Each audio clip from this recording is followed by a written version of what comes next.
Good evening and welcome to Close Up. Tonight we take you back to the old capital. Close Up accompanies a group of university students who are in Levuka to investigate the impacts of colonialism and the legacies left behind by the early European settlers. At a time in our history, the old capital played a significant role in building our country.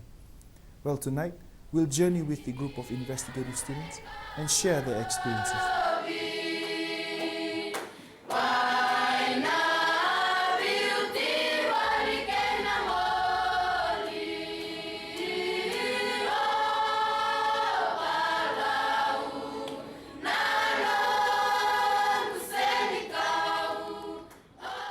For these geography students of the University of the South Pacific, their 4-day trip to Levuka town begins with excitement and curiosity. Still into their mid-semester break, the scheduled field trip was a way of refreshing the students physically and mentally for the latter part of semester 1. For senior lecturer in development geography, Dr. Eberhard Weber, the field trip plays an important part of the students' unit.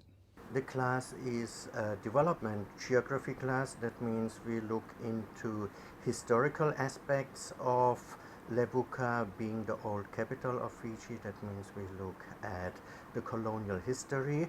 But like you experienced, we also went to PAFCO. We looked at industrialization. We looked at employment and the conditions of work people are facing there. And finally, we also looked at the impact of declaring Levuka a UNESCO Cultural Heritage Site, which happened last year. We communicated what people, with their impressions, whether benefits can already be felt, and also with their attitude if they hope that, for example, tourism will pick up as a consequence of this. Having led about 30 field trips in his 14 years at the university, each trip back to the old capital is always a special moment for the students of the unit. I really benefited much from experiencing Levuka firsthand, not only reading about the location in the textbooks or hearing about it in the lectures, but being there. And also they could draw very much conclusions to their own countries, because what had been for Fiji an important part of the history, the second half of the 19th century, is also for other Pacific Island countries equally important. That is where the countries started to shape to become what they are today. Of course, after that, still a lot of other things happened. For example, for Fiji, close to 100 years of colonialism, and in the 1850s, 1860s, there was nothing about sugar yet, and only shortly after that sugar became a very important issue. But one goes along, and that is also where Pacific Islander students can draw parallels to their own countries. For this year's batch and the smallest, the diverse ethnicities of the group an indicator of the old capital as well. Showing the diversity of Pacific cultures. You find people from Kiribati, you find people from the Solomon Islands, from Tonga, all that came in the second half of the 19th century, and that makes Levuka a very particular place. And maybe I want to add, this also reflected very much the character of our class. You might have noticed on the field trip we were students and staff from 15 different countries, and the biggest group was not the students from Fiji. The Solomon Islander group was stronger than that. That's also a very interesting situation to visit a culturally very diverse place with a culturally very diverse student group, and I think that matched very much and very well both the student group. We start our journey at USP Marine Lower Campus. Like most times, the bus arrived on Fiji time to USP's Lower Marine Campus. However, this did not deter the spirits of the students, as a 4-day holiday in the old capital seems worthy of the extra 1-hour bus wait. First stop, Corvo town in Tailevu. Here, the setting of peripheries of urbanization kicked in. with small town settings replacing city buildings. Here, a sort of glimpse of what to expect at Levuka town for these eager students. Natovi Jetty was the maiden pit stop for the inter-island ferry to Ovalau, courtesy of Patterson's ship. The 40 minutes boat ride across Vatuira Passage, also a time to ponder on the journey ahead.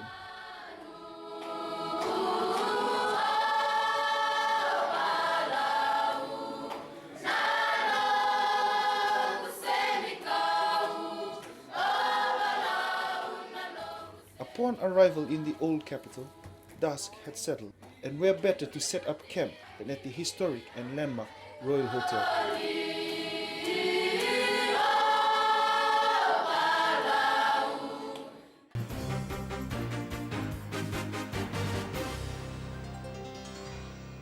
These university students are divided up into groups based on 3 different modules of study, each group with its specific task. Main objective is to let students learn how to do field work and learn research methodologies outside the lab. So basically students are supposed to interview local people and how to analyze landscapes and maybe map how to make map of the particular city. So basically the main purpose was to let students learn research methodologies outside the lab. For some of these Pacific Islanders, Levuka offers a very unique insight into our rich and proud colonial past. I took this course because it's an elective for me, but I found it appealing in the sense that it covers development in the South Pacific, and it's something that's closer to home.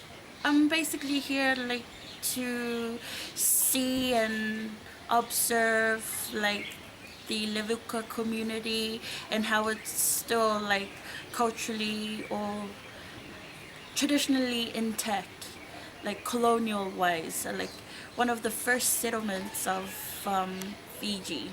To study the economic life of the people in Levuka, especially there's this tuna cannery company here, and also to witness the legacies left by those colonists.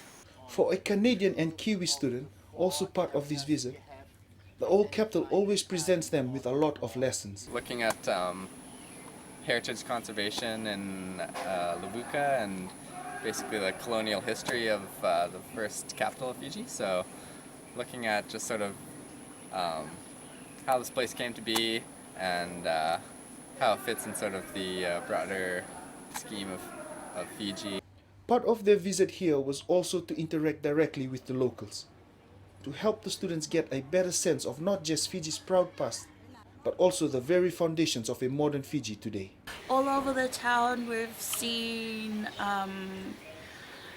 structures that are colonial buildings, and that they're still pretty much intact, but you can tell that there has been little changes made over the time, but with time comes changes. Basically just talk to people, ask them questions about what it's like living here and questions about our research as well, and it's really cool to hear what they all had to say. Really diverse, different answers. Everybody has a different opinion, but everybody seems to love it living here, and I don't blame them. It's pretty beautiful. Globalization-wise, we looked at the PAFCO fisheries that basically the town survives off. We went and talked to one of the managers there and learnt all about how the tuna industry mainly supports the town. But it's interesting to know that most of the fisheries are exported to America, 90% he said. Whether from hiking with the locals up the mountains that surrounded the old capital, or just to taking a dip in the warm sea with the locals. In Levuka, there seemed to be a lot of things to do in a small town. Friday night paid homage to a Sevu Sevu presented to the Tui Levuka, Ratu Antonio Seru. For most of the students, this was also a first for them. The presentation of the Sevu Sevu was followed by a cultural night at the Royal Hotel lobby by the regional students. Here, appreciation for the diverse cultures of the South Pacific and laughter dominated the evening. It did not take too long for the international students to get into the action, with lecturers following suit.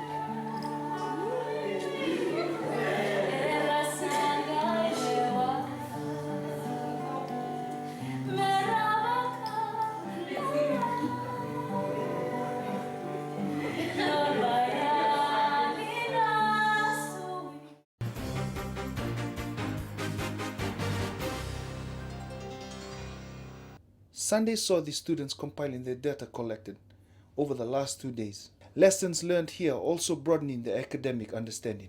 From the interviews that I did, I found out it's becoming more of a museum than a normal town. There's more of tourists, but at the same time, the economical stage of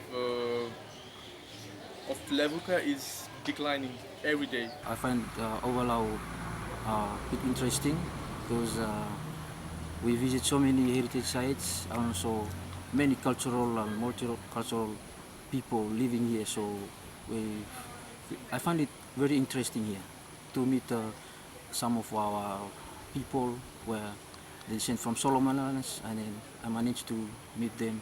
Didn't realize that Levuka would be so small for a old capital. I thought it would have been a lot larger, but it was interesting to see all the different cultural heritage and how it's really been preserved. It's interesting.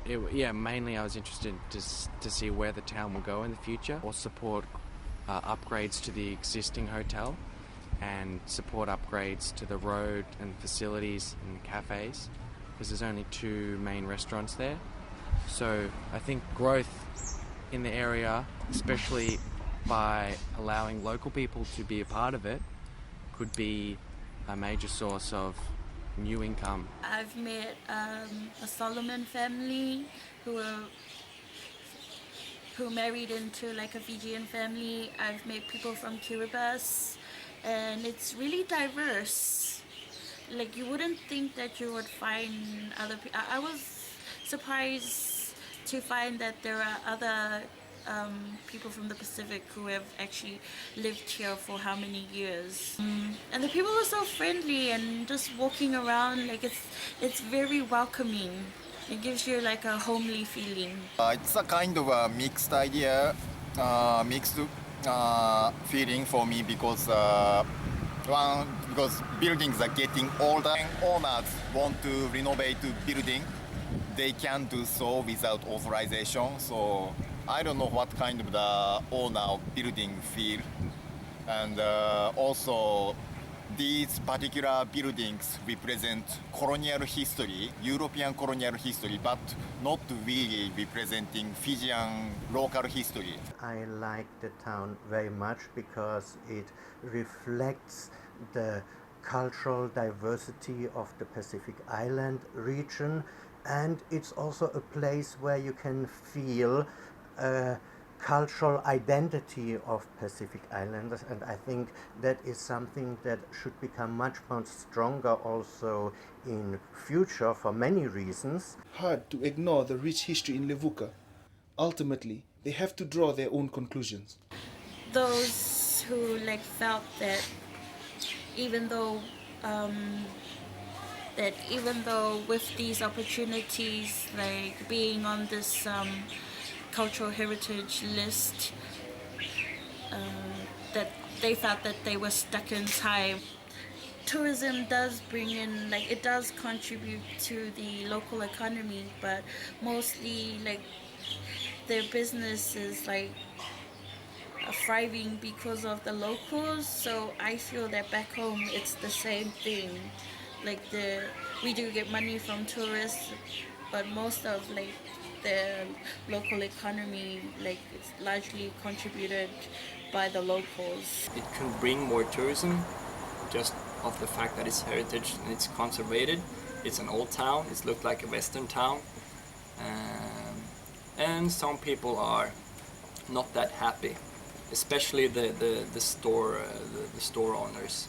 I talked to a guy who owns a video shop here, and some of the negative factors connected to the fact that their town is conservated heritage is because it can't expand could bring more tourism.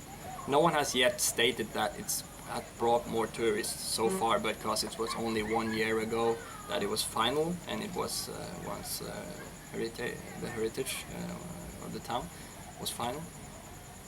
But they hope, at least a lot of the people here hope, that it will bring some more tourists, because there are not many here. The names of the road, names of some companies here, their descendants,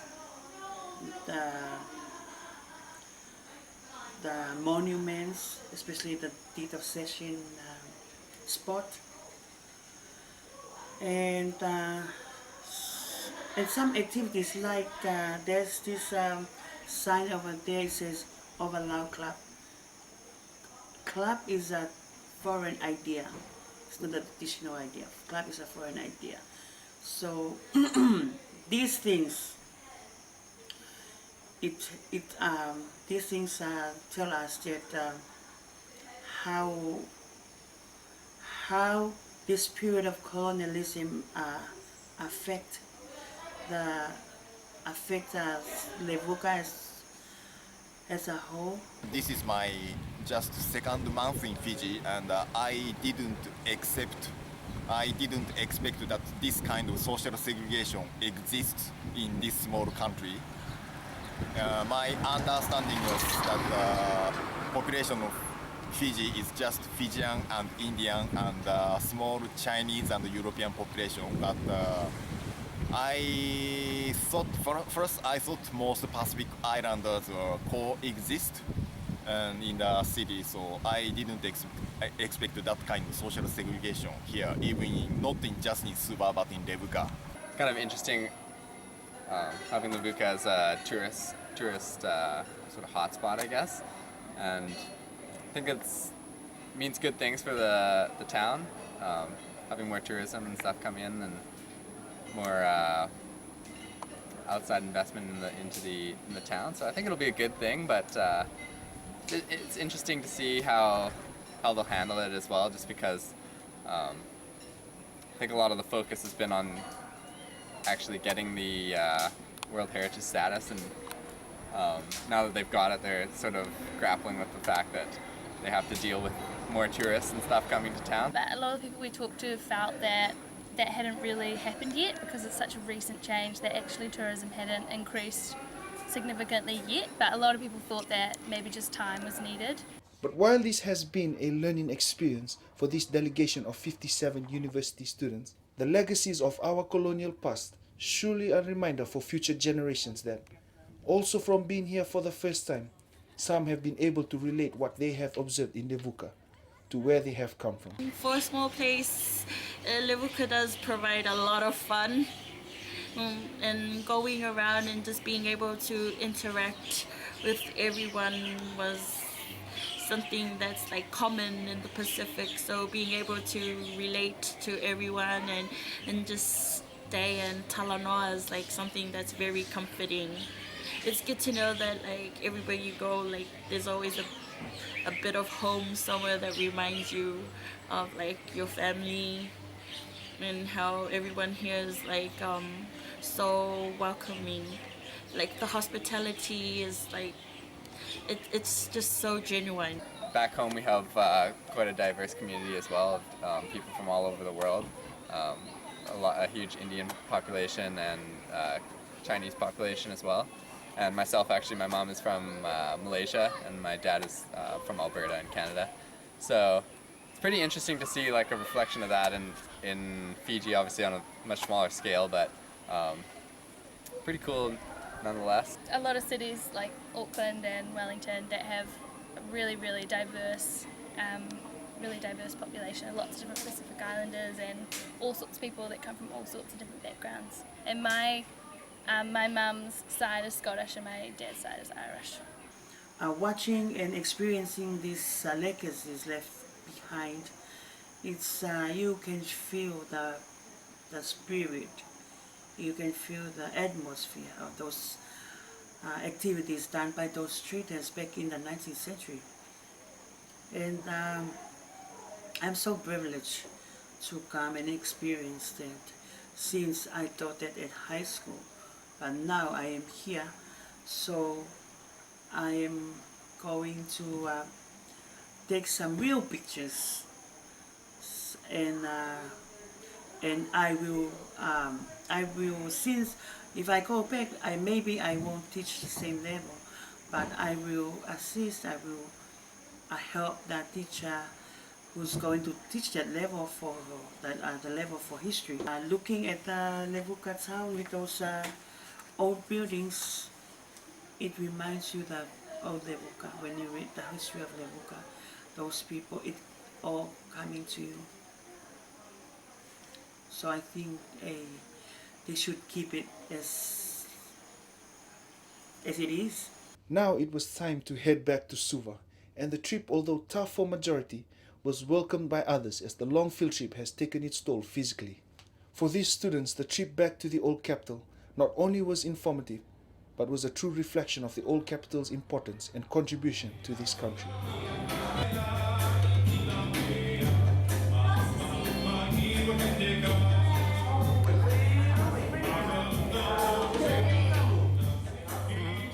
And that's Close Up for this week. For questions or comments, email us on closeup@fijitv.com.fj. Until next week, good evening.